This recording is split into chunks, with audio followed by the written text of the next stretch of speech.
coming up. Yeah, that's 18. You know what? Honestly, I think it is about time for me to put down the camera and pay attention here. So, Received a report of a sailing vessel passport taking on water.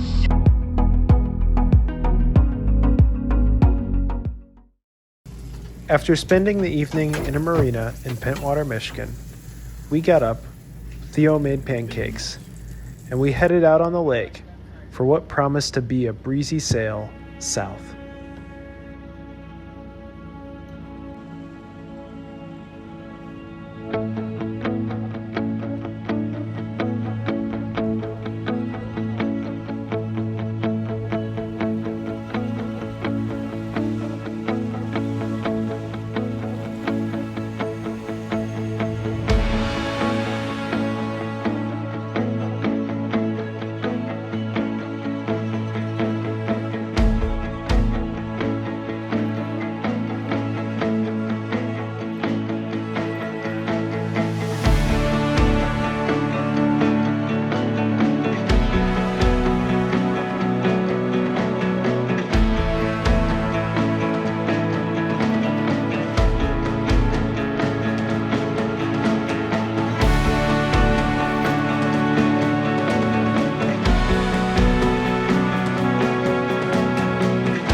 Pentwater this morning. Got up pretty early and got going. Now we're running into a bit of breeze and may consider. Woo!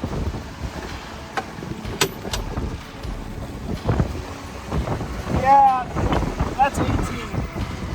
If that maintains any kind of consistency, we should definitely furl in that main or furl in the Genoa. That's what we're considering doing. Anyway, Theo's down there cooking, and we're just catching a little bit of weather. It's been a bit of a wet, wild ride this morning. You know what? Honestly, I think it is about time for me to put down the camera and pay attention here. So, when it is not the most appropriate time, yeah. All right, I got to do some sailing. We'll check back in later.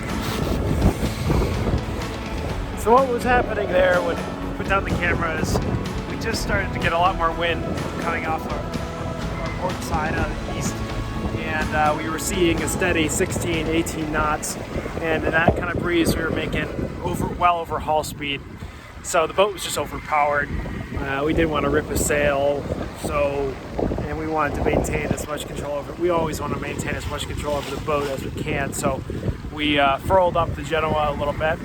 We have a very big Genoa on this boat, 150% Genoa, and it's a huge sail, so to have it up in a lot of wind creates a lot of heel in the boat, and we just like to keep things a little more steady since we're cruising. But we're still going with the Genoa furled in. We're still doing 6 knots, which is really good for us. Anyway, what I was gonna do before we got hit with those gusts of wind, let's show you what we're doing for lunch. Our Theo is making grilled cheese, and they look amazing.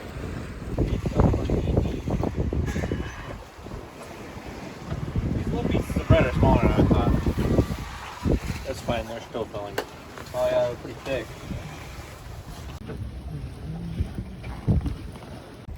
So we're just coming in towards Muskegon and made the decision to keep going on to Grand Haven. A lot's been going on over the VHF. We've just learned or have been following a Tartan 34, which is taking on water south of us, and apparently it's taking on water, and the bilge pumps are not keeping up. At the same time, we're coming in around Muskegon, which is one of the busiest ports in this part in Michigan on the west coast, and we have the Lake Express coming in front of us. They're going to pass well and away, way in front of us.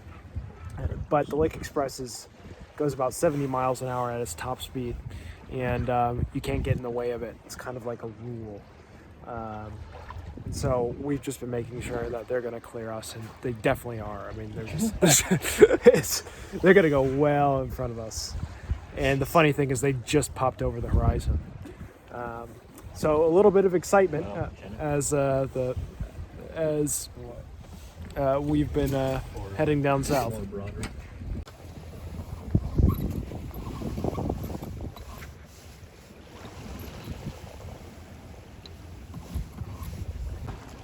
Tune the sails a bit more. And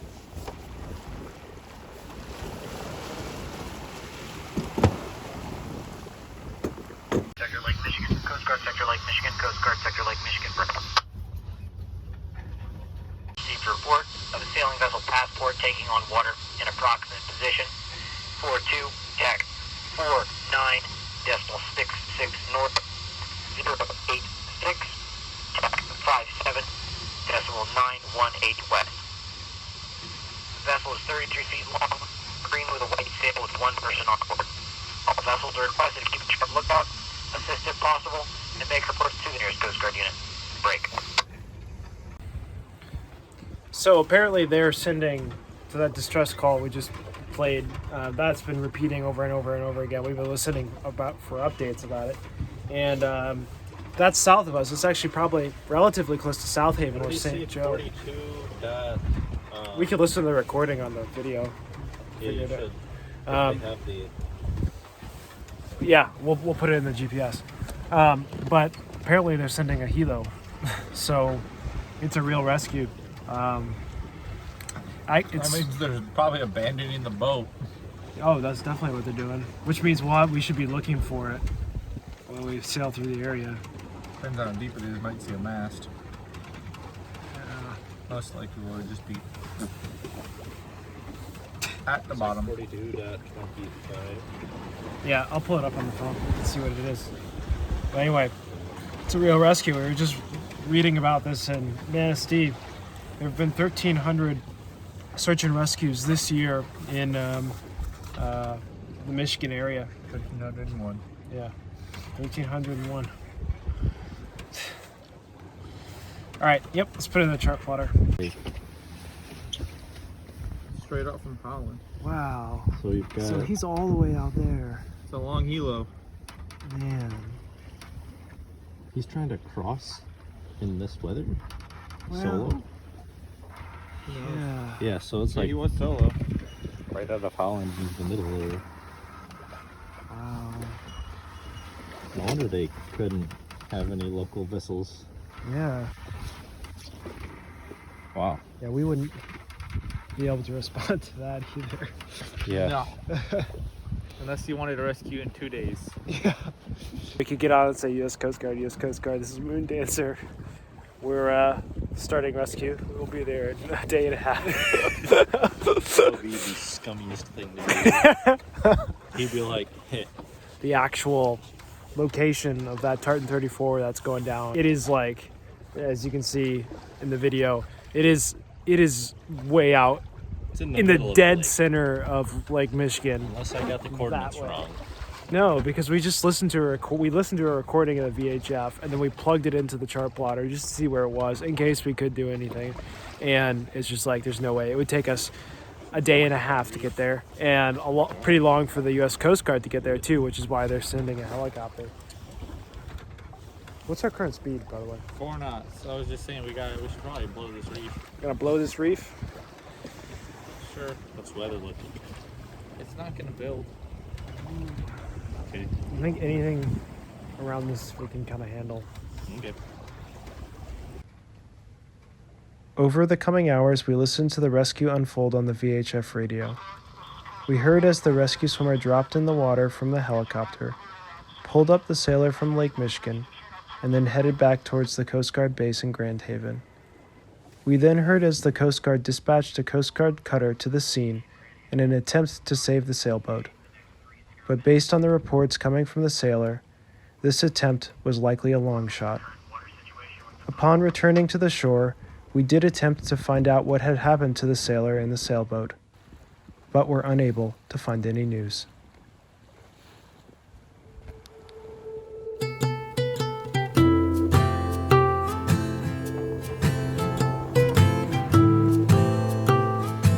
So we're now coming up to what we believe is an Indian fishing reservation. And the thing to watch out for, which we found on the way in, is there are these little, what almost just look like wood sticks sticking up. Do you see that one right there, Sam? Orange flag or pink flag. These little wood sticks sticking up with these pink flags, and basically we don't want to hit them. We don't really know what's below them. They could be fishing lines, fishing nets, and that's just not stuff you want to caught in your prop, your rudder, or around your keel. That's no bueno. But it looks like we're just passing into them now. Do we have any more off of our port? I just see the starboard one. You see it? Oh, yeah. And it looks like there's a few more going out. Okay.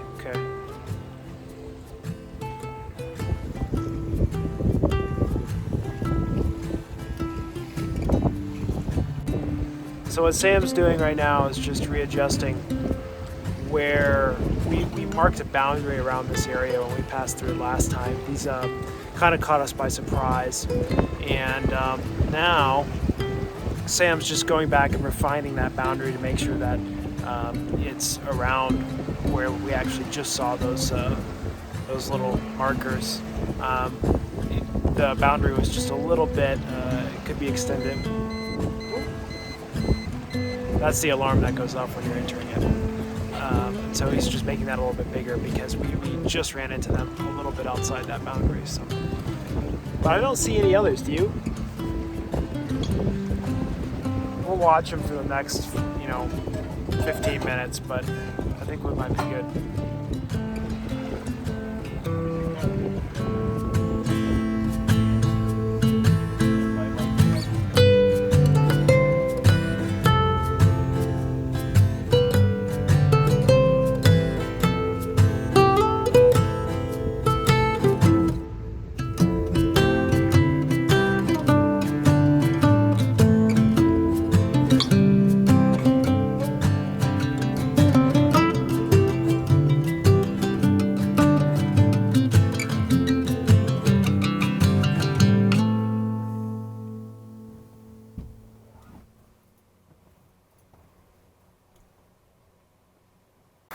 What time do you guys want to leave tomorrow? Well, we got 5 hours, 6 hours. Something like that. I don't know, like Decent wind. 9 or 10-ish. Yeah. I like it. Should we say a solid 9:30 then? 9:30 departure. Yeah. Like lines off. Yep. I'm cool with that. Two. We have to get a pump out in the morning. Yeah, that shouldn't add too much time. Okay. Cool. We'll bounce out at 9:30. Easy. Well, it is around 10 o'clock. We arrived in Grand Haven earlier today, ate some dinner, walked around a little bit, checked out the town. It's a decent municipal marina. It's really well established. Grand Haven's well known for a lot of different things, including this Coast Guard Festival, which is actually, I think it's like the Coast Guard Festival in the U.S. Apparently, like 300,000 people come annually just for the Coast Guard. Have you ever been to that, Sam? Uh-huh. Is it pretty cool? Just a lot of Shrugs. people. Well, it's like apparently really cool. Anyway, so the Coast Guard's a big deal around here. And we had a pretty interesting day, like following this Coast Guard rescue that was actually taking place in Lake Michigan, like in the middle of Lake Michigan today. which hopefully you guys kind of got to see a little bit of, or not see, but hear a little bit of, like we did as we were sailing along.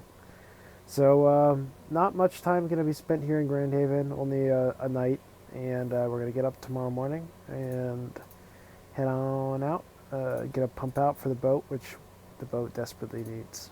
Oh yeah, it's the fun stuff. And after that, we're going to head on down the coast to Saugatuck.